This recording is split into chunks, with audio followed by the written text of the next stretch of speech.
At our family reunion, my dad announced, "We voted. You'll pay off my debt, or you're out of this family." They toasted and clapped. I smiled, took out a USB stick, and plugged it into the TV. "Here's my vote," I said.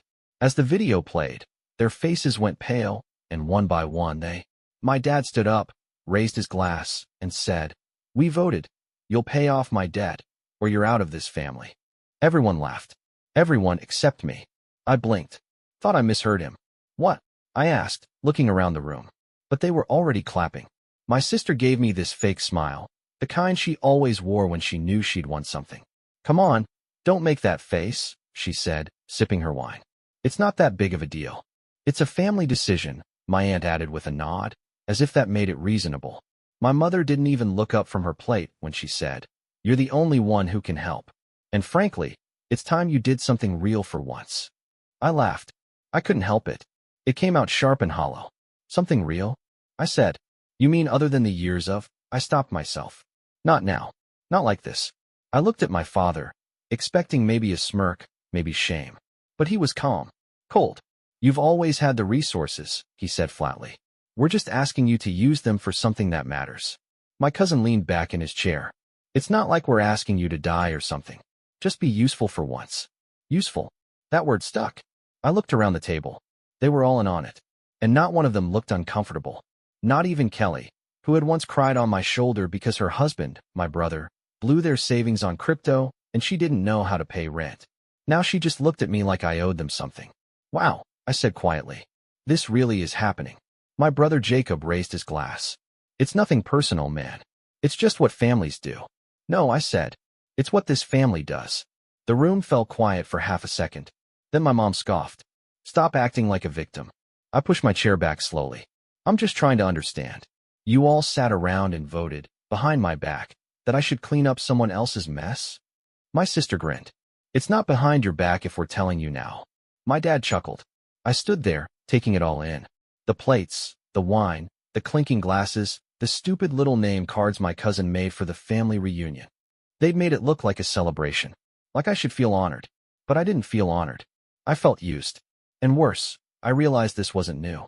This was just the first time they'd stopped pretending. I looked at my brother, still smiling like this was all hilarious. "You guys really think I'll go along with this?" I asked. He shrugged. "We know you will. You always do." I didn't respond. Just reached into my jacket pocket and held up the small black USB drive. "Then I guess it's time I showed you what I brought." My sister's smile faltered. "What is that?" she asked. I walked slowly toward the TV in the corner of the room and plugged it in. "You called it a vote. Well, here's mine." And while that video loaded, frame by frame, lie by lie, I couldn't help but think how we even got here. Because it didn't start with a vote. It started with a phone call at 2 a.m.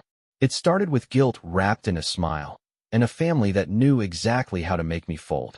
"Hey, sorry to call this late," my dad had said, voice heavy with fake guilt.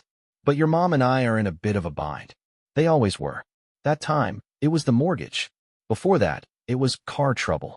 Then the water heater, the electric bill, my sister's tuition, my brother's failed business, my cousin's mental health retreat in Arizona. Every month, there was a new emergency, and every time, I paid. Because that's what I was trained to do. "You're the only one who's stable," they'd say. "You're good with money. You're not married. You don't have kids. You can afford to help." And when I hesitated, "You think we didn't sacrifice for you? You wouldn't even have this life if it weren't for us. You're so selfish." I used to believe them. I used to thank them for the guilt. The real problem started when I stopped being invisible. I got promoted, bought a condo, upgraded my car. Nothing flashy, just basic things for a 30-something who'd been grinding for a decade. That's when they started talking behind my back. "You see the car he's driving now?" my cousin David had said at Thanksgiving. "You'd think he was a drug dealer." My sister, "It's funny how he suddenly can't help with mom's meds, but he's got a 65-inch TV." Even my mother, "He's drifting, acting like he's better than the rest of us." I only found out because my coworker Amber overheard my uncle talking trash at a bar. My uncle, the one I once bailed out of DUI court fees. It all boiled over 6 weeks before the reunion. My brother Jacob called me out of the blue. He was unusually cheerful. "I have a favor to ask," he said. I didn't answer right away. He noticed. "Oh, come on. It's not a big deal," he laughed. "It's just $22,000. I almost dropped my phone. For what? Dad's debt, he said casually, like he was ordering pizza. The one from the loan he co-signed for Uncle Mark. It's ballooning. We figured you'd cover it. We figured. Yeah, he said. Me, Mom, Dad, Liz, Dave. We talked. Without me. You're always so hard to pin down, he said with a sigh, like I was being difficult. But we knew you'd be logical about it. Logical. I didn't yell. I didn't hang up. I just said, no. There was a pause. Then laughter. Come on, man. Don't be dramatic. It's just money. Then pay it yourself, I said. I have kids, he snapped. You don't. Click. I didn't know it then, but that's when they started planning the vote. 2 days later, I got a text from my mom. We need to talk. Family matters. Then one from my sister. Everyone's meeting next month. No excuses. You'll be there. They never asked. They summoned.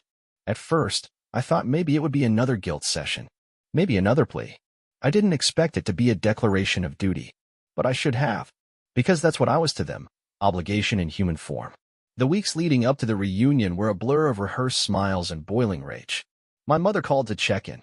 How's the job? She asked sweetly. Busy, I said. Still working in that office downtown? The one near the bank. I could practically hear her calculating. My sister called next. I was thinking, since you're doing so well, maybe you could take Mom and Dad on a cruise next year. They deserve it. I'm sure they do. Silence.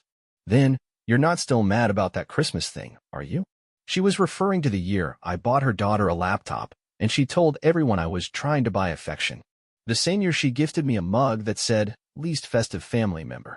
The last straw came the night before the reunion. I was out grabbing groceries when I ran into my cousin Dave at the gas station. He didn't see me, but I saw him, leaning against his car, laughing with another cousin, waving around a cigar and bragging. Yeah, we're hitting him with the full thing tomorrow. If he doesn't pay up, he's out.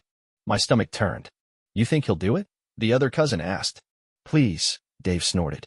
He always folds. Just gotta pressure him in front of everyone. Make him feel like it's tradition or something. They laughed. I turned, walked back to my car, and sat there in silence for 15 minutes. Then I started making calls. To people who owed me favors. To people who knew things. And to someone who helped me pull some very specific footage from a few years back. That USB stick wasn't just for show. It was a fuse. And tomorrow, I was going to light it. The room went still. I plugged in the USB, walked back to my seat, and crossed my arms. No words. Just silence and the software of the TV turning on. Seriously? My sister said with a scoff. What is this, a presentation? I didn't answer. My dad shifted in his chair. My mom frowned like I'd brought a loaded gun to dinner. In a way, I had. The screen lit up. Video file, finalreunion.mp for playing. First frame, dimly lit footage from a parking garage. My father's car. And him climbing out in the middle of the night, pacing, pulling a crumpled betting slip from his coat pocket. Then a voice. His voice. Just one more. If I win this, I can cover last week's loss. Gasps around the room. Next, footage from the casino floor. My father hunched over a blackjack table. Chips flying. Slamming his fist down. Security walking over. Then, a bank statement. Withdrawals. Same day. Same time. $4,000. $3,500. $2,200. Finally, a photo timestamped, showing my dad handing cash to a man outside a bar.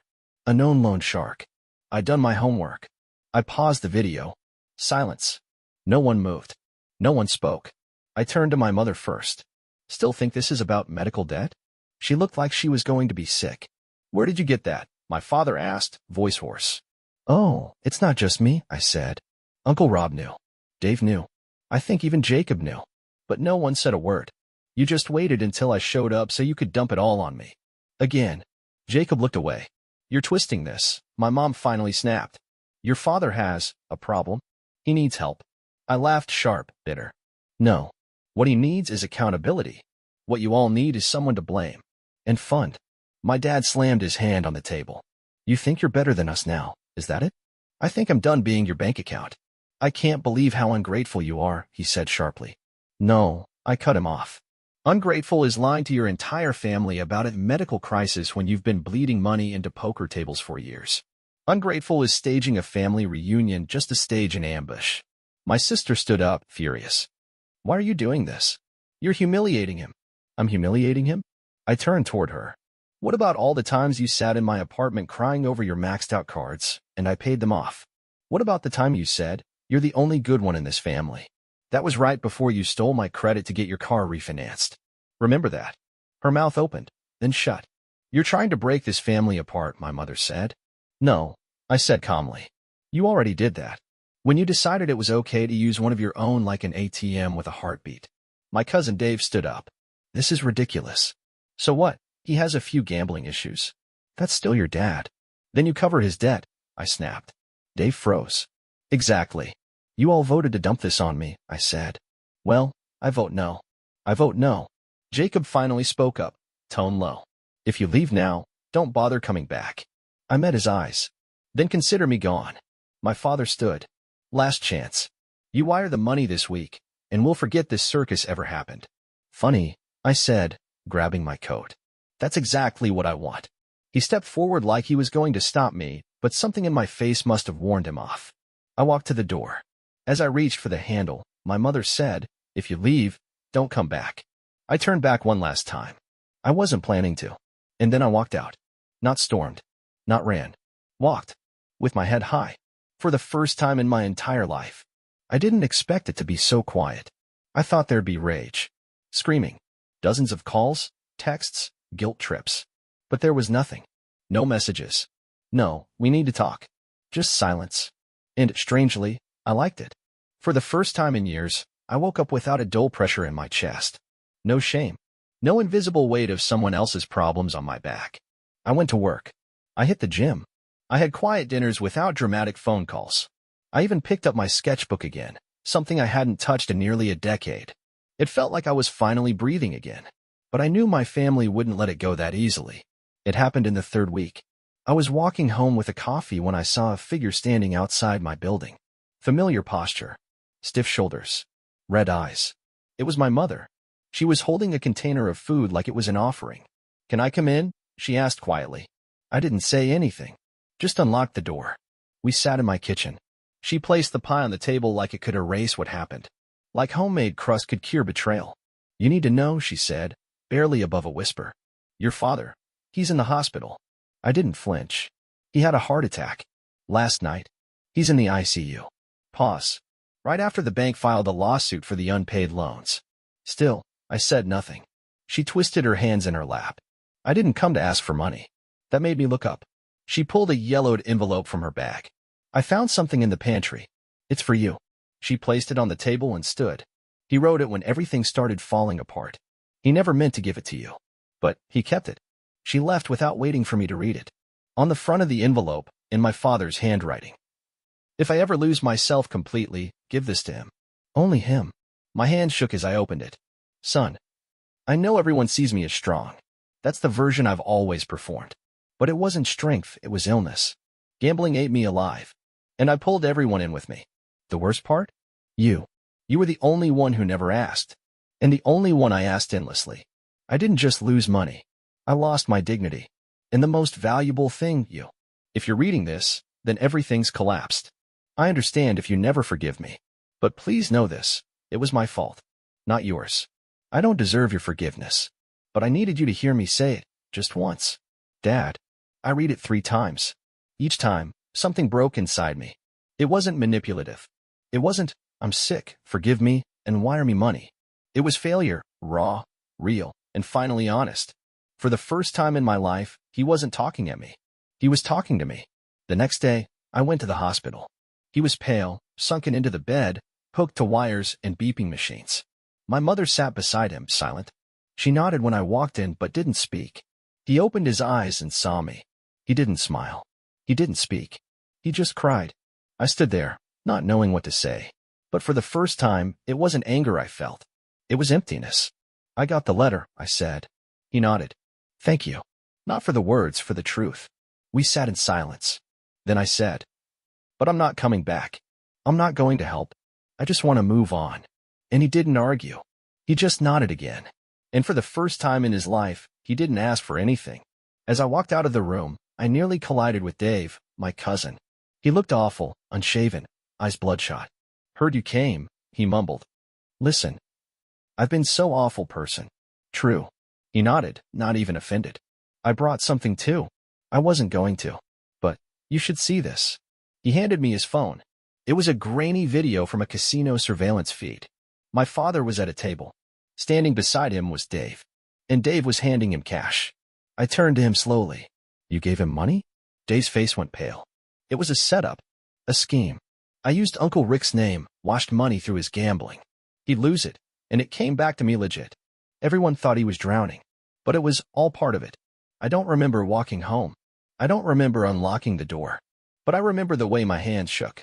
The story was a lie. My father wasn't just a sick gambler. He was covering for Dave. The entire family knew. The vote wasn't about helping my father. It was about protecting Dave. That night, I got a message. From Dave's wife. I found out everything. I'm filing for divorce. But I wanted to say thank you. You were the only one brave enough to pull the curtain down. The rest of us were too afraid. And that's when I understood. This wasn't a collapse. It was a cleansing. I hadn't just walked away. I'd ripped the rod out from under the surface. And now, finally, I could build something real. On my own. With nothing but the truth beneath me. 3 months. That's how long it's been since the day I walked out. No calls. No texts. No sudden knocks at my door. Not even a guilt-soaked, happy birthday. Nothing. And it was beautiful. For the first time in my life, silence felt like freedom. I could breathe. I could sleep. I could exist without calculating who I was disappointing this week. And for a while, that was enough. Until last night. Until the knock came. It was late. Past midnight. I wasn't expecting anyone. I thought maybe a neighbor. Or a delivery to the wrong door. I opened it. And there stood Emily. My sister. Hair a mess. Mascara smudged. Eyes bloodshot like she hadn't slept in days. I didn't say anything. She stepped inside without asking, like she used to when we were kids. Only this time, there was no smugness. No practiced superiority. She looked broken. I didn't know where else to go, she said, voice barely there. They cut me off. I leaned against the counter. Who did? Everyone. She dropped her bag on the floor and slumped into a chair. Dave's divorce went public, she said. Brian took the kids and left. He sent screenshots of all my texts to Mom. The ones where I joked about how you'd probably crawl back eventually. I didn't flinch. Dad's under investigation, she added. Apparently, some of those gambling accounts were opened under Grandma's name. That hit different. Grandma had dementia the last 5 years of her life. Barely knew what year it was. They used her too. I looked at Emily. She wasn't crying. She was empty. Like someone who just found out the world she built her ego on was made of wet cardboard. I'm not here for money, she said quickly. I know better now. I raised an eyebrow. I came because I wanted to tell you something. Silence. You were right, she whispered. We were awful to you. I was awful to you. I crossed my arms. She stared at the floor. You know the day we voted? The big reunion? I already knew Dad's debt wasn't just from betting. I knew about Dave. I just didn't care. That cut deeper than anything. I told myself it was easier to let you carry it, she continued. You always did. Why not one more time? She finally looked up at me. But when you didn't, when you stood there and said, no, I hated you for it. I nodded slowly. And now, her voice cracked. Now I envy you. She stayed for an hour. Maybe more. Didn't ask to crash on the couch. Didn't pretend we'd start over. She left quietly. And I stood there in the kitchen, alone again. But it didn't feel like loneliness anymore. It felt like something else. Like closure. Like justice. The next morning, I checked my email. There was a message from someone I hadn't spoken to in years. Brian. Subject. Thank you. I never said it before. But I wanted to now. Thank you. Not just for exposing what you did, but for surviving them. I used to think there was no escape. That I just had to smile and take it. Watching you walk away? It gave me permission to do the same. I've got full custody now. The kids are thriving. I tell them about you sometimes. About the uncle who never gave up on himself. They want to meet you when you're ready. Take your time. We'll be here. I read it 3 times. And each time, I smiled. Because in a house that once felt like a prison, I lit the match. And from that fire, someone else found a way out too. Last week, I packed up the last of my things. Moved across the state. New apartment.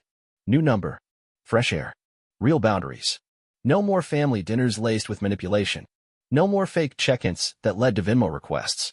No more feeling like a paycheck in a person's skin. I started sketching again. Got a studio space. I'm opening a small show next month. First piece I finished? A matchstick. On black canvas. One word underneath. Enough. Because that's the truth they never expected me to learn.